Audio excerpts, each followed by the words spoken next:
Greetings, everyone at the Life Academy Library. This is John with Opals. In this video, I'm going to show you how to edit your templates. We'll go to Items, the Mark Editor, and one thing you don't want to do, you don't want to renumber, rename, delete. There's really not much you can or should do to the empty template.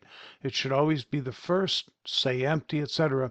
And that's where your Z import records go through to get into the system. So we'll go to the book template. I'm putting a check mark in here. I'll click Edit Template.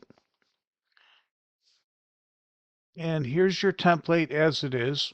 Okay. I'll just show you a couple of things, and then I'm going to stop the recording, add a bunch, so you don't have to watch me type.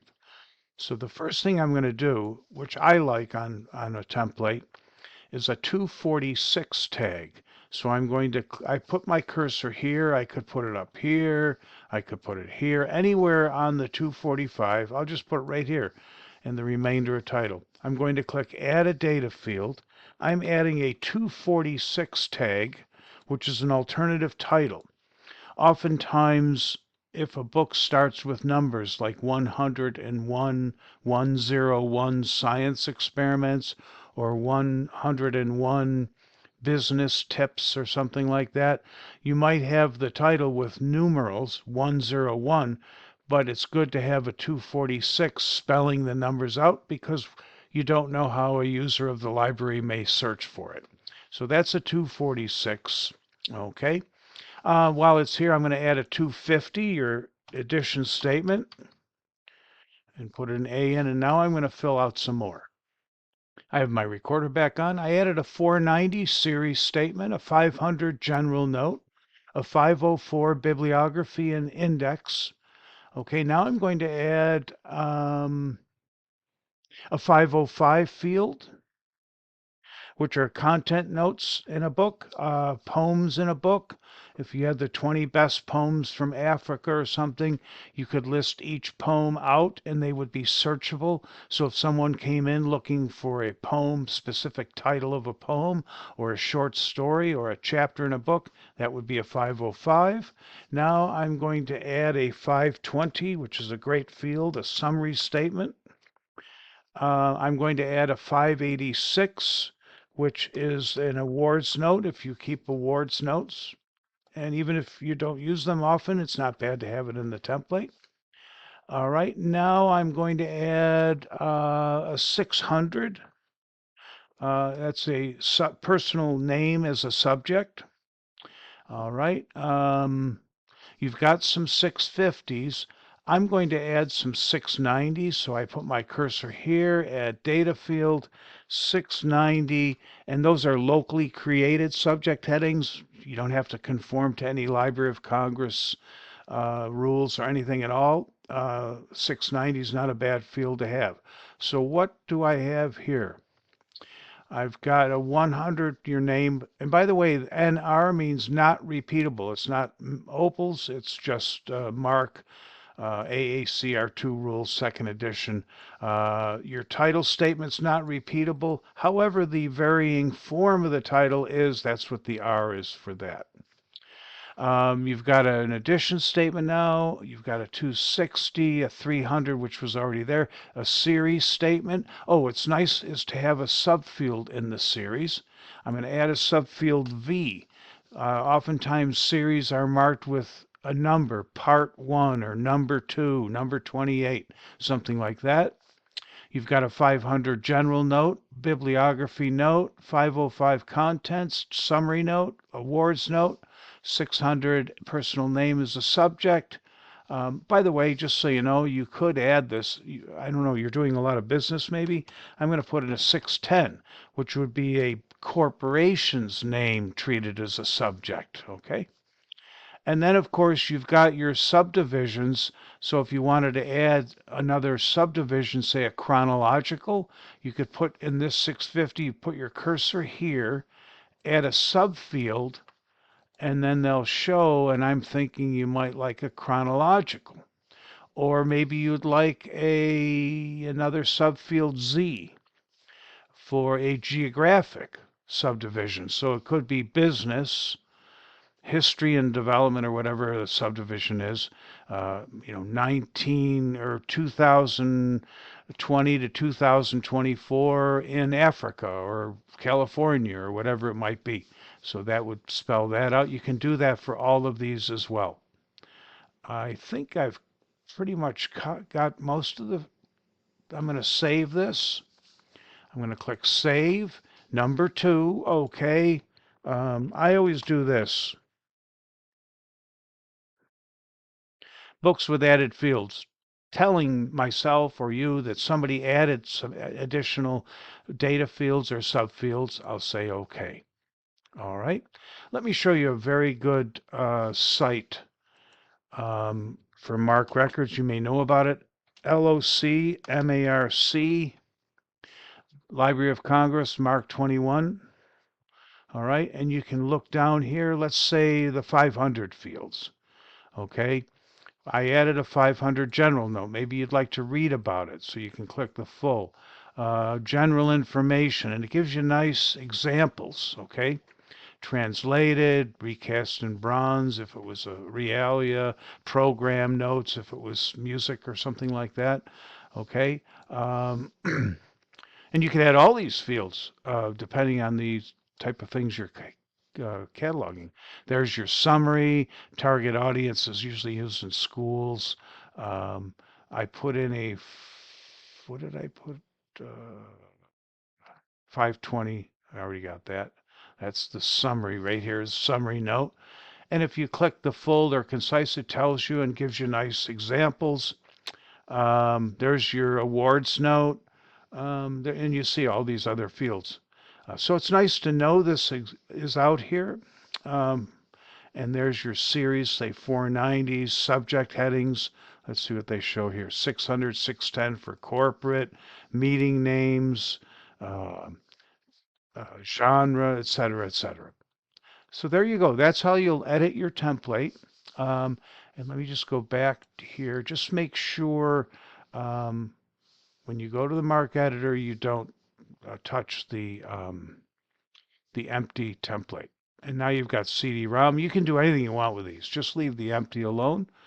And that's it. I'm glad to help. Oh, before I leave, I did add a lot of, under preferences, I added many Z39. And then I forgot who emailed me, but you do a lot of business and agriculture. I wasn't sure, so when I first went to your site, I added a lot of theology sites. If you don't want them there, you can always click delete over on the far right. They don't hurt anything. And finally, so there they are. I added some of these today. I think I added all these here today. More could be added. Just so you know, items QuickCat. If you're going to do your own entry, it's best to go to the MARC editor and say use the book template. The QuickCat, what that does is it goes out to all these resources here and it looks for records. If it finds a record based upon the ISBN, and that's what has to be in a QuickCat, it will bring that record in to your site into your Opals catalog, okay? If it doesn't find it, it'll sit on this quick entry list. Let me see if there's anything there. Nothing there now. Well, nope, nothing there. So the QuickCat, some people use it. Would I use it? Maybe for very popular titles. But again, I like to compare my MARC records. So if I'm looking something up, I prefer Z imports. So if there's 3 or 4 or 2 records for the same copy of a book, I would like to see the records and pick the best one for my needs with the most access points, like series statements, subject headings, alternative titles, those kinds of things. QuickCat, you don't get to do that. When you open up QuickCat, and we probably wouldn't be adding much more to this because if it finds the record, then it adds all the publication information, etc., in there. But you need to have a title in QuickCat and the ISBN. Without the ISBN, it probably won't find much. An ISBN is critical. Then you fill out these as you like. The publication, place, name, and pub date. Most of the users who use this, they don't fill it out because they'll get a record and it'll be already filled out from wherever they retrieved it. So QuickCat is really for the system to go find records. It searches all your Z39.50 resources 21 times in 24 hours. How does it know what resources to look for? Let me show you that. Admin, Preferences, System Preferences. And I think because I just added some, I'm going to have to add more. So Admin, Preferences, System Preferences, number 1, General Settings. You'll go down here to the Quick Item Autofill source. This is, I'm going to add these. I just added these, so I need to put those on. Every time I add or you add new Z39 resources, if you're going to use QuickCat, you want to make sure they're all checked and saved. So it'll look at all these library Z3950 sites 21 times in 24 hours. It passes through them all looking for the MARC record that you set up in QuickCat. Again, for your type of library, I think Z-import is the way I would go. And if I couldn't find a MARC record on my Z3950 resources, I would then go to the MARC editor and create one. And I would use WorldCat for copying and pasting. WorldCat is great, but you have to pay for it to download records. But you can go to WorldCat, find a great deal of titles in there, and then copy and paste. There's ways they show more. They'll show you all the subject headings, series statements, and those kinds of things. And then you would copy and paste into, again, not QuickCat, but the MARC editor right here. Let me just look at something here. Okay. If ever you want, I'm going to send you a video on how you can edit this drop-down list. Oh, you do have locations. Okay. So I'm going to do something, and I told you not to do it. I'm laughing. I'm going back to the MARC editor. I'm just going to check your empty template. Here I told you 3 times already not to mess around with it, not to edit it. I'm going to click Edit. I'm going to do one simple thing. So all your Z-import records will have it. You have your location, which is the 852C. So I'm going to add that to this template. I'm going to add a subfield C. All right, right here, so that when a book comes in that you're Z-importing, you'll be able to do this, choose where it's going to be. And oftentimes people will have locations such as reference, rare books, maybe fiction, or I don't think you'd have it, but, or maybe maps or something. So physical locations in the library, like you have Circ, online, reference, maps. I don't know, let's say you had graphic novels. I don't think you would. Maybe you would. A lot of school libraries have a section called graphic novels or historical fiction, things like that. So I've put this C here. I'm not filling it out, and I'm just going to save the template. Number 1, not changing that, no way. And empty, perfect. So now that'll be on all the records coming in if you need to add one of these locations. Glad to help.